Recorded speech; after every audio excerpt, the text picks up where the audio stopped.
How is it possible to save that much fuel based on the fuel mileage for this track to win at Iowa? Unbelievable what happened yesterday.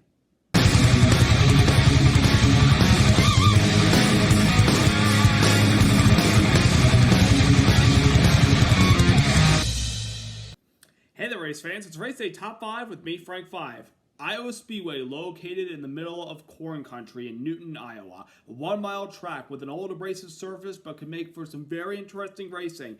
Well, we got a lot of that yesterday with a lot of cautions and restarts and chaos for a lot of Stage 2 and Stage 3. But in the end, one driver was able to outlast the fuel length for a fuel tank of gas in the race and get his second win of the season for the first time since the opener in February. Let's get into all that happened yesterday in Iowa. Number 1, Byron saves enough to win. William Byron picked up his second win of the season by winning yesterday's Iowa Corn 350 at Iowa Speedway, beating Chase Briscoe, Brad Keselowski, Ryan Blaney, and Ryan Preece for the victory. This is only Byron's second win of the season, his first win since the season opening Daytona 500. It's been a long time since William Byron won a race. I mean, they've had very fast cars this year, but in the last couple of races, they really have had a lot of rotten luck for the most part. In like a couple races, they run out of gas or they had some early exits like the wreck at Atlanta at the start of the second stage.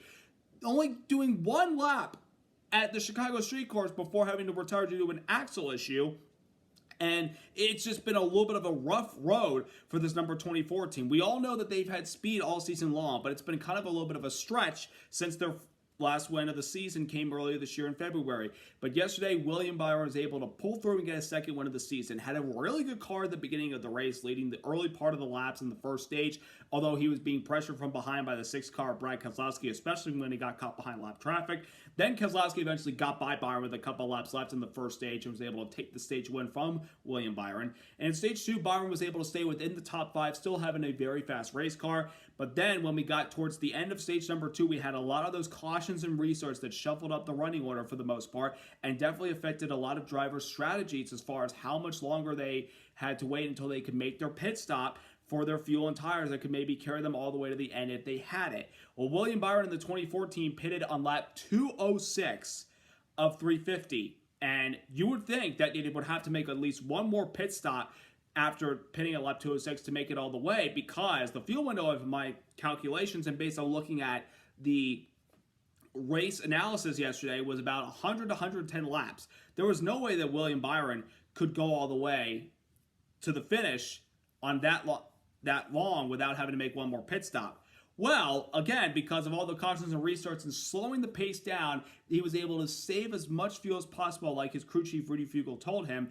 And on that final restart, Byron was able to get by Chase Briscoe, and he just drove off, even though there were some challenges from guys behind that had, maybe a little bit more fuel than William Byron to make it all the way to the end of the race, or fresher tires, in this case of some of the guys from RFK Racing. But William Byron, against all odds, was able to save 144 laps of gasoline to make it all the way home and get his second win. I mean, I'm blown away, and I'm also amazed by how well Rudy Fugle and William Byron were able to orchestrate the end of this race by saving that much fuel just so they could have enough to make it all the way home in first place. And remember, William Byron is also in the battle for the regular season championship between his teammate Chase Elliott. With Byron's win yesterday and where the 9 car finished, Byron is now back atop the regular season championship standings by 18 points over his teammate. But with only 3 races to go, it's not over. Anything can happen in these next 3 races that can ultimately benefit William Byron or turn the tide in the favor of his teammate Elliott to get that stage regular season championship and those 15 extra bonus points that will come in handy when the playoffs roll around when we get ready for Darlington. But it was a really good win for the 2014 William Byron yesterday. Again, they really needed their second win of the season. They've had opportunities to do it this year since their Daytona 500 win, but haven't been able to pull through until yesterday. So a big congrats to William Byron, the 2014, a big tip of the cap to him, and big tip of the cap to Rudy Fugle. They got those laps of saving gas in perfectly to win that race. Number 2, runner-up for Briscoe. Chase Briscoe had such a good car yesterday, starting on the pole for his 6th time this season driving the Joe Gibbs Racing car. He started on the pole. He lost the lead early on, then was able to get it back at the start of the second stage and kind of hung up there for the most part. And then he got shuffled back, had to work his way back up there, got shuffled back again on different pit strategies. And there was a moment in the race where he actually, in turns 1 and 2, got loose and got into Tyler Reddick and Christopher Bell, 2 Toyota teammates, one of them his actual teammate. Thankfully, none of them suffered major damage, although the other 2 were not able to fare well as far as their results go. But Briscoe, on the other hand, was able to get back up there inside the top 5. And I thought there was a chance that he could be the one winning in case William Byron, the 24 team, ran out of gas, as much as Rudy Fugle was telling Byron to back off and save. If they had ran out of gas, then Chase Briscoe would have been the catbird seat, despite some challenges from behind by some of those Ford guys. But at the end of the day, it's not enough, and Briscoe has to settle for a second-place finish. Again, he has been getting a lot of momentum and a lot of good results really since Homestead earlier this year, with getting really good results, much better performances, and he has that win at Pocono. But another one would have really been nice for him, especially to try to gain more bonus points before we get ready for these playoffs. But be patient, Briscoe fans. Again, he's going to get more wins with this team as we go on, and hopefully he gets another one before these playoffs start, or hopefully he gets one when the playoffs start, and it'd be nice for him to carry those playoff points all the way to hopefully being in Phoenix for the championship. But despite coming up short, it was a great performance nonetheless by Chase Briscoe yesterday. Number 3, missed opportunity for Brad Keselowski.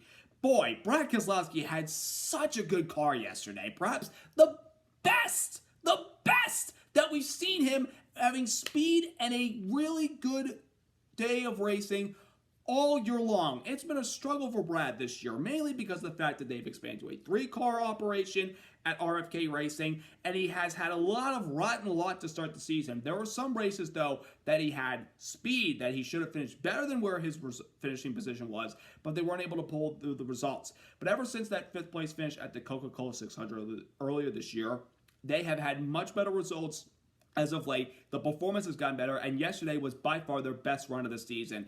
He was a contender early on in the race, challenging William Byron for the stage win at the end of the first stage, where he was able to take it with 4 laps to go. And then we get into stage number 2, where we had a lot of cautions towards the end there, but Brad was able to stay up front and was able to win the second stage, adding 2 more bonus points. But once again, this guy, based on how the season has been for him, he needs to win if he's going to make the playoffs. And there was a chance that he could have done it yesterday, but with all the differing strategies and the changing of who was up front versus who would restart in the middle of the pack because of the fuel strategy, the fueling sequences, it was not enough for the 6-car Brad Keselowski, and he had to settle for a 3rd-place result. I mean, he wasn't disappointed about the performance in his post-race interview. He was very proud of what Jeremy Bullins, and the number 6 Solomon Plumbing team did. They had a very good car yesterday. They had speed. They got their first 2 stage wins of the season.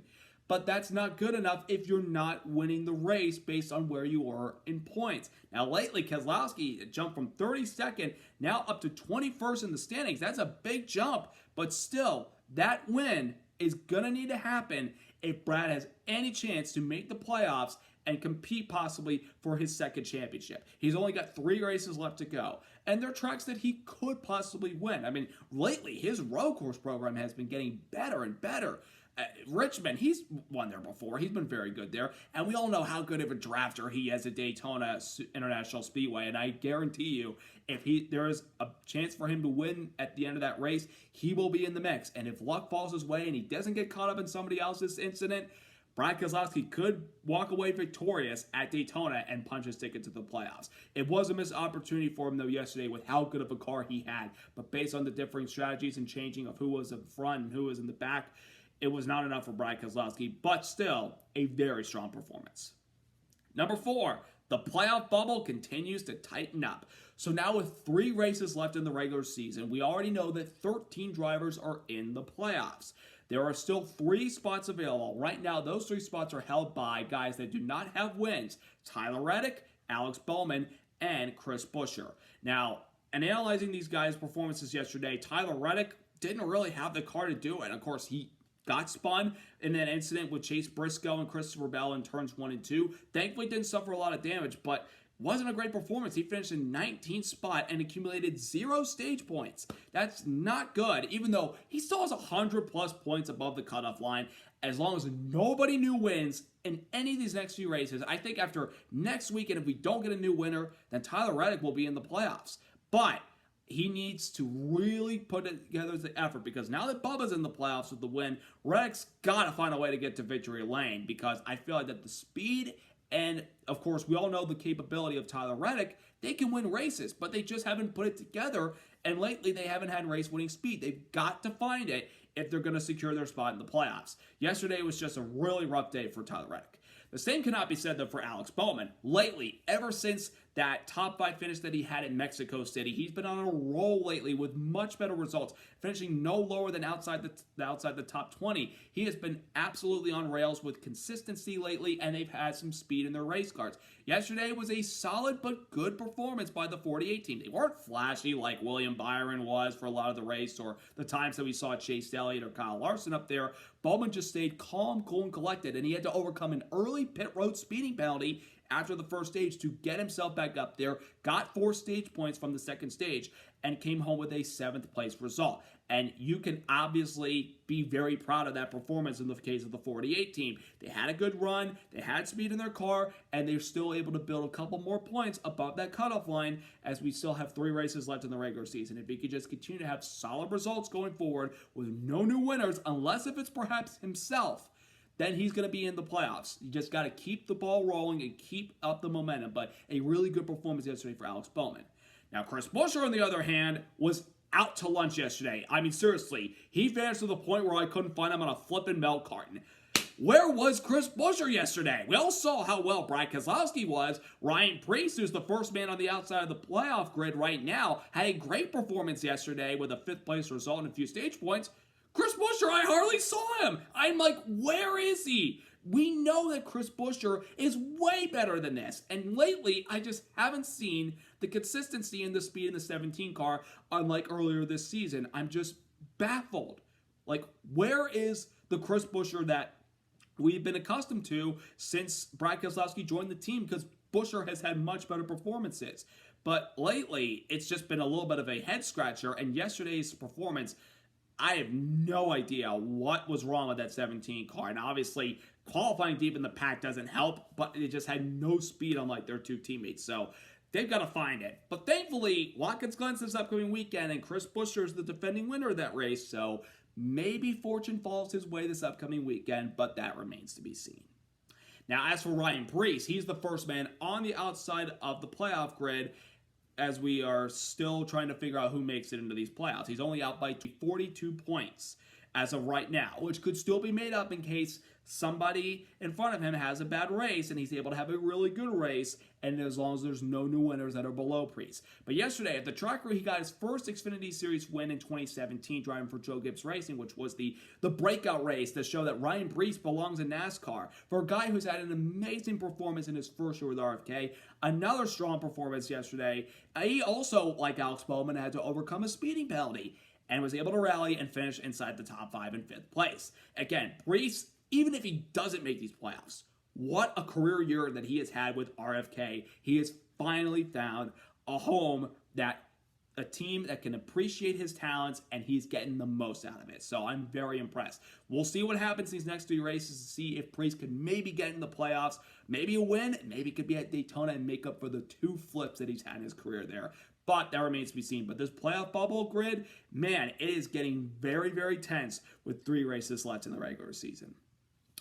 And number 5, chaos and difficulty passing. We had a lot of that stuff yesterday at Iowa. This 1-mile track yesterday, early on, was a calm, clean race, and a race that early on, it was really tough to pass because these next-gen cars on these shorter tracks are so aero dependent. You have that clean air, nobody can get to you. Even if they have a big run, they can't get on the inside. They can't get on the outside unless it's somebody in front of you is slower and checks up in front of you. And that was the case for the battle for the stage win in the first stage between Byron and Keselowski. No matter how many times Keselowski got to the inside of William Byron trying to get by him, he couldn't do it, especially with some of the slower traffic in front of him. It's just become so aero dependent for these cars on these short tracks that are able to have the clean air and have nothing go wrong. And no matter who's behind, they can't catch up and make a pass unless if they have a better tire advantage than those guys in front of them, and the other guy ahead has a massive tire fall off late in the run. So a lot of that was the name of the game for yesterday's race. But you know what else was the name of yesterday's race?